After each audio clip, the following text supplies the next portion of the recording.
How did knights and civilians exercise in Renaissance England during the time of Shakespeare and Queen Elizabeth? In 1533, a curious book appeared entitled The Castle of Health, written by Sir Thomas Elliott, Knight. In this text, the author lays out a regimen and account of various exercises, which includes what is possibly the first description of the direct ancestors of both dumbbells and barbells in Europe. However, because they weren't called dumbbells or barbells at the time, those words didn't yet exist, their clear connection to those implements has somewhat been overlooked by scholars and historians of recent centuries.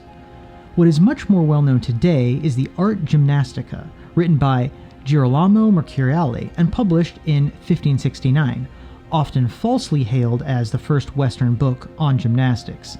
This book contains a number of images and descriptions of dumbbell-like implements.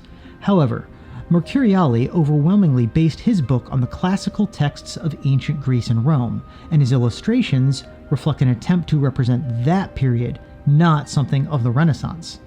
The hand weights seen in these engravings are halteres, used to aid in jumping and in a variety of other exercises. As far as we know, the use of such halteres died out in ancient times, around the time of the fall of Rome. However, several decades before the Art Gymnastica was published, Sir Thomas Elliott's Castle of Health described gymnastic exercises in England. Although Elliott was also heavily inspired by ancient classical authors such as Galen, Elliott writes about the use of hand weights as a contemporary practice in Renaissance England. Quote, "The plummets, called of Galen alteras, which are now much used with great men, being of equal weight, and according to the strength of him that exerciseth, are very good to be used fasting, a little before breakfast or dinner, holding in every hand one plummet, and lifting them on high, and bringing them down with much violence, and so he may make the exercise violent or moderate after the poise of the plummets, heavier or lighter, and with much or little laboring with them." The word plummet was an English term used to describe various lead weights, and comes from the ancient Latin term for lead, plumbum, which is where the modern word plumbing comes from, the first water pipes being made of lead. Sir John Elliott's likening of plummets to Galen's halteres, and using one in each hand, suggests that these were used much like dumbbells. His reference to varying the poises or metal weights of the plummets also suggests a shape like a dumbbell, and variations in size. Elliott also mentions martial exercises, such as the, quote, "playing with weapons, serveth most for the arms and shoulders, stooping and rising oftentime, or lifting great weights, taking up plummets or other like poises on the ends of staves, and in likewise lifting up in every hand a spear or mort spike by the ends, especially crossing the hands, and to lay them down again in their places. These do exercise the back and loins." Elliott's description of a stave, with weights affixed to the ends, represents what is possibly the first known description of a barbell. This is highly significant, as most modern articles on the subject have found little to no evidence for the existence of barbells prior to the year 1800. Elliott's brief description also suggests that these devices were used in a very similar way to 19th century barbells. More than 20 years later, Andrew Board wrote a tract on sleep, rising, and dress, advising his reader, quote, "Before you go to your reflection, moderately exercise your body with some labor, or playing at the tennis, or casting a bowl, or poising weights or plummets of lead in your hands, or some other thing, to open your pores and to augment natural heat." Here we see that the plummets or dumbbells were not used so much for strength cultivation, but for warming up. 15 years later, in 1572, the Cambridge-educated Welsh physician John Jones wrote about plummets as a cardiovascular exercise in his book, The Benefit of the Ancient Baths of Buckstones.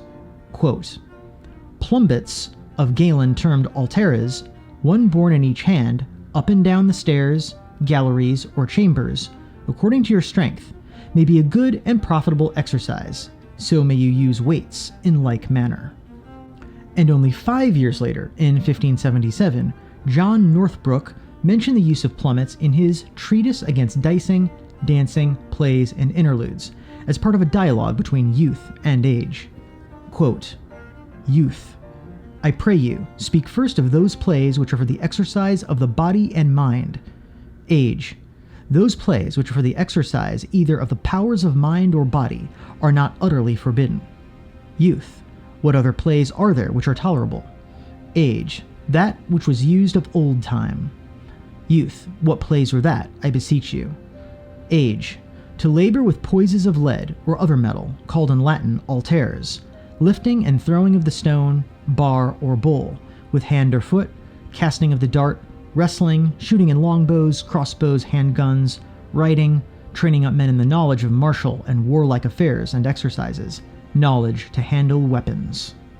Northbrook's account is important because it mentions the use of hand weights in connection with the martial arts, and for the purpose of cultivating both body and mind, as the ancients had done before him, and as the physical culturists of the 18th and 19th centuries would also do. Although hand weights are not much mentioned in the 1600s, in 1653, in François Rabelais' fantasy Gargantua and Pantagruel, about a giant, they are referenced with a focus on strength building, alongside other martial exercises such as practicing with the halberd, battle axe, and spear. Quote, "For the strengthening of his nerves or sinews, they made him 2 great sows of lead, each of them weighing 8,700 quintals, which they called alters. Those he took up from the ground, in each hand 1, then lifted them up over his head, and held them so without stirring 3/4 of an hour and more, which was an inimitable force." Following this time, in the 18th century, we see the continued use of plummets, which became known as leads. At this time, we also see the first use of the term dumbbell in an exercise context. But that is another story, and one which we've already told extensively in our previous video on the origins of the dumbbell. Thanks for watching, and I hope you enjoyed this video. For more information on the historical use of the dumbbells, please see the many videos in the dumbbells playlist on our channel. If you'd like to know more about these exercises in even greater depth and how they are done, please consider supporting us on Patreon, a link to which can be found in the video description below. Thanks for watching, and have a great day.